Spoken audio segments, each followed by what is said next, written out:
오늘 하나님께서 우리에게 주실 말씀은 열왕기하 2장 9절에서 11절 말씀입니다. 열왕기하 2장 9절에서 11절 말씀 봉독하겠습니다. 건너매 엘리야가 엘리사에게 이르되 나를 내게서 데려감을 당하기 전에 내가 내게 어떻게 할지를 구하라. 엘리사가 이르되 당신의 성령이 하시는 역사가 갑자리나 내게 있게 하소서 하는지라. 이르되 내가 어려운 일을 구하는도다. 그러나 나를 내게서 데려가시는 것을 내가 보면 그 일이 내게 이루어지려니와 그렇지 아니하면 이루어지지 아니하리라 하고 두 사람이 길을 가며 말하더니 불수레와 불말들이 두 사람을 갈라놓고 엘리야가 회오리바람으로 하늘로 올라가더라. 아멘. 오늘 말씀 중에서 보면은 엘리야가 엘리사를 계속해서 밀어내는 장면과 또 성령이 하시는 역사에 대해서 이 두 가지를 말씀을 드리려고 합니다. 승천하는 과정에서 엘리야는 엘리사가 따라오는 것을 계속 이제 따라오지 못하게 하죠. 계속해서 밀어내고 있습니다.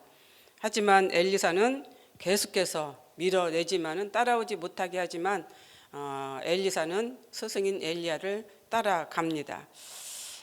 그런데 주어진 결과를 보면 하나님의 은혜였음을 우리는 성경을 통해서 알 수가 있는 것이죠.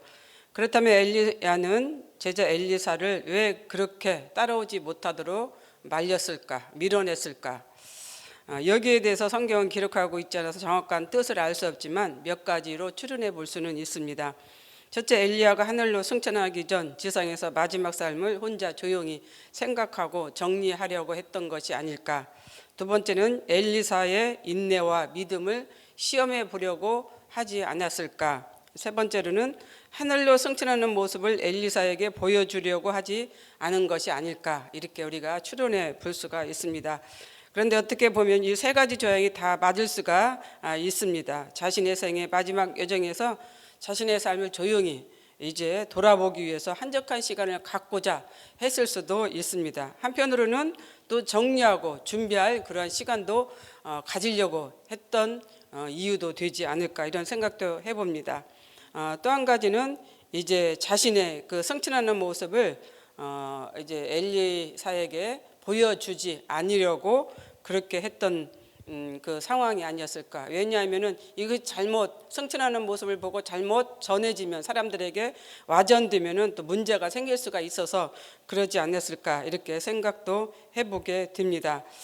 신명기 34장에서도 보면은 모세 자신의 죽음도 이제 백성들이 보지 못하게 했습니다. 그래서 느보산에 올라가서 혼자 죽음을 맞이했습니다. 그래서 그의 무덤이 어디에 있는지 지금까지 알려진 이제 기록이 없습니다. 그래서 모세의 죽음도 신비로 이렇게 쌓여 있는 것을 우리는 성경을 통해서 알 수가 있습니다.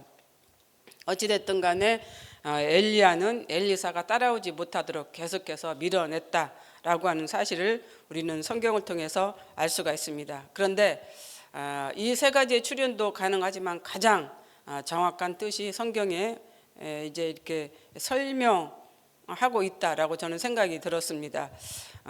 자신의 죽음 속에서 꼭 만나야 할 사람들이 있었던 것이죠. 그게 누구였냐라고 하면은 형제도 아니었고 부모도 아니었습니다. 사랑하는 자신의 제자들이었던 것이죠. 그래서 갈멜에서 나가서 베델로 갔고 베델에서 이제 여리고로 갔고 여리고에서 요단으로 갔던 그 이유를 보면은 베델과 여리고에 누가 있습니까? 자신의 제자들이 있습니다. 그리고 거기에는 이 제자들을 훈련하기 위해는 학교가 있었던 것이죠. 요즘 말로 표현하면 신학교라고 우리가 생각할 수가 있습니다.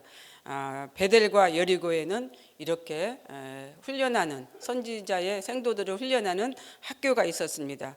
그곳에서 이제 자신의 그 사랑하는 제자들을 마지막으로 보고 가기 위한 그러한 조치가 아니었을까 이렇게 생각을 해보게 되는 것입니다. 그 이유가 뒤에서 보면은 이제 엘리야와 엘리사가 요단강 그 앞에서 갈라지는 그 요단강이 갈라지는 그러한 모습을 그 선지자의 생도 50명이 멀리서 지켜보고 있었다, 이렇게 성경은 기록하고 있는 것처럼 그런 그 이유가 있지 않을까, 이렇게 생각을 해보게 됩니다.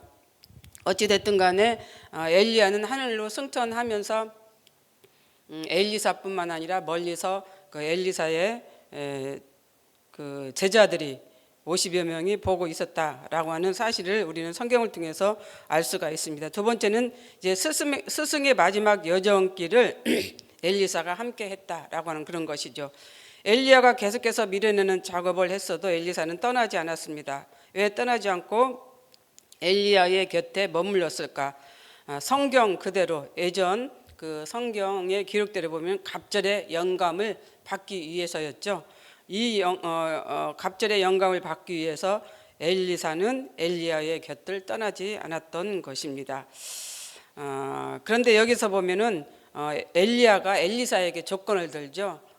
너가 그렇게 갑절의 영감을 받기 위해서는 성령이 하시는 역사를 내 눈으로 보아야 된다, 이렇게 표현을 합니다. 성령이 하시는 역사를 볼 때 네가 원한 그 은혜를 받을 수 있다라고 이렇게 표현을 했던 것입니다. 10절을 보면은 이르되 내가 어려운 일을 구하는도다. 그러나 나를 내게서 데려가시는 것을 보면 그 일이 내게 이루어지려니와 그렇지 아니하면 이루어지지 아니하니라. 그 일이라고 하는 것은 성령이 하시는 일이죠. 여기서 성령이 하시는 일이라고 하는 것은 이제 엘리야가 하늘로 승천하는 일뿐만 아니라 그 전에 엘리야가 갑옷을 가지고 이리저리 이렇게 요단강을 갈라지게 하는 그 역사뿐만 아니라 또 이제 그 회오리 불수레와 불말들이 두 사람을 갈라 놓으며 회오리 바람으로 올라가는 이 장면이겠죠. 근데 그 전에 하나님께서 하시는 성령의 역사, 엘리야에게 임하는 그 모든 일을 내가 이제 볼 때 하늘 그 일이 내게서 이루어진다, 이렇게 표현했던 것입니다. 이것은 다른 한편으로 보면은 엘리사에게 영안의 눈이 떠여 있지 아니하면은 이런 그 은혜를 받을 수 없다라고 하는 것을 여기서 말해주고 있는 것이죠. 어떻게 영적인 사람이 아닌데 엘리야에게 하시는 하나님의 그 일을 알 수가 있습니까? 볼 수가 없는 것이죠. 즉 엘리사에게도 그 영혼의 눈이 떠여 있을 때 이제 엘리야에게 일어나는 그 일을 볼 수가 있는 것이죠. 그 일을 볼 때 하나님께서는 이제 엘리사에게 구한, 엘리사가 이제 하나님께 구한 그 은혜를 받을 수 있다라고 이렇게 여기서 표현하고 있는 것입니다. 그렇습니다. 9절에 보면은 당신의 성령이 하시는 역사가 갑절이나 내게 있게 하소서. 성령이 하시는 역사, 성령이 하시는 역사가 갑절이나 내게 있게 하소서. 예전 표현으로는 이제 갑절의 영감을 내게 주소서, 이렇게 표현을 했던 것이죠. 그래서 성령이 하시는 역사를 이제 엘리사가 자기 눈으로 똑똑히 볼 때 이런 은혜가 나타난다. 그러니까 영적인 사람이 또 영적인 사람, 영을 알아볼 수 있는 것처럼 엘리사가 이런 영혼의 눈이 뜨여 있을 때 하나님이 하시는 그 이 역사, 성령이 하시는 이 역사를 볼 때 이제 갑절의 은혜를 받을 수가 있음을 여기 성경에서 이제 말씀하고 있습니다. 그렇습니다. 성령이 하시는 역사는 지금까지 엘리야가 행했던 모든 사역을 가리키겠죠. 엘리야의 그 지금까지 엘리야가 지금까지 행하였던 그 기적과 이적, 또 영적인 일, 이런 모든 것들을 이게 이제 이야기하고 있습니다. 엘리사는 스승인 엘리야보다 더 능력을 받기를 원했던 것 같습니다.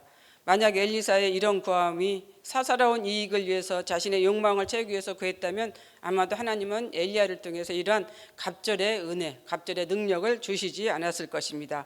오직 엘리사의 구함은 백성을 위함이고 이스라엘을 위함이었던 것이죠. 그런 능력이 절실하게 필요했기 때문에 엘리사는 구했던 것입니다. 그렇다면 왜 이런 능력이 필요했고 이런 능력을 구했을까? 당시 이스라엘은 최악의 상태였습니다. 아합을 통하여서 아합이 이스라엘의 역대 왕 중에서 최악의 왕이라고 이렇게 성경은 기록하고 있죠. 그만큼 이스라엘도 이제 최악으로 영적으로 혼란한 상태를 치닫고 있었던 그런 시대였던 것이죠. 그랬기 때문에 이러한 엘리야가 받은 그 능력, 갑절의 영감, 이것을 갑절로 받지 아니하면은 엘리사로서는 이스라엘을 이끌 수가 없었던 것이죠. 그래서 이스라엘을 이끌어 가기 위해서는 그 능력이 필요했던 것이고, 그래서 이제 이런 능력을 구했던 것을 우리는 알 수가 있습니다. 그렇습니다. 엘리사는 자신의 이익보다는 하나님 나라를 위해서 이렇게 갑절의 영감을 구했던 것을 우리는 오늘 성경을 통해서 알 수가 있습니다. 우리도 이 험악한 세상, 혼탁한 세상, 혼란한 세상에서 살아가기 위해서는 엘리사처럼 갑절의 영감을 받아야 됩니다. 또 영적인 눈을 뜨고 살아가야 됩니다. 영적인 눈을 뜨지 못할 때는 우리가 하나님이 행하시는 일을 보지 못할 뿐만 아니라 또 혼란스러운 그 영적인 세계도 바라볼 수 없다라고 하는 것을 우리는 기억했으면 좋겠습니다. 그래서 우리가 이 땅에서, 이 세상에서 살아가기 위해서는 엘리사처럼 갑절의 영감을 받는 우리 모두가 되었으면 좋겠습니다. 기도하겠습니다. 사랑과 은혜가 풍성하신 아버지 하나님, 참 감사합니다. 오늘 또 하나님께서 우리에게 주시는 이 말씀의 뜻을 잘 기억하게 하여 주시옵소서. 이 험악한 세상, 혼탁한 세상, 우리가 해야 할 일이 무엇이고 또 그 해야 할 일을 위해서 우리 자신이 어떻게 하나님 앞에 기도해야 할 것인가를 기억하고 기도하는 우리가 되기를 원합니다. 그래야 정말로 하나님께서 성령이 하시는 그 역사를 보는 우리가 되도록 은총을 베풀어 주시옵소서. 예수님 이름으로 기도드립니다. 아멘. 공동 기도문입니다. 다음과 같은 기도의 제목으로 기도드리겠습니다. 지금 들은 말씀이 내 삶으로 이어지게 하옵소서. 말씀 묵상이 상입니다. 예, 복이 임하는 2025년이 되게 하옵소서. 순장을 중심으로 든든히 세워지는 동네 가족이 되게 하옵소서. 각종 암과 질병 등으로 고통당하고 있는 성도들을 하나님의 치유의 능력으로 고쳐주소서. 설 명절을 맞이하여 온 가족 행복하시고 오고 가는 귀성길을 안전하게 지켜주옵소서. 정치, 경제, 사회가 빨리 안정되어 국민이 안심하고 사는 대한민국이 되게 하옵소서. 세계 곳곳에서 일어나고 있는 환경과 재해, 기후변화가 발생하지 않게 하시고 전쟁이 종식되는 2025년이 되게 하옵소서. 이 시간 공동기도문과 개인의 기도 제목을 놓고 기도하신 후에 각자 삶의 자리로 나아가도록 하겠습니다. 기도하겠습니다. 사랑과 은혜가 풍성하신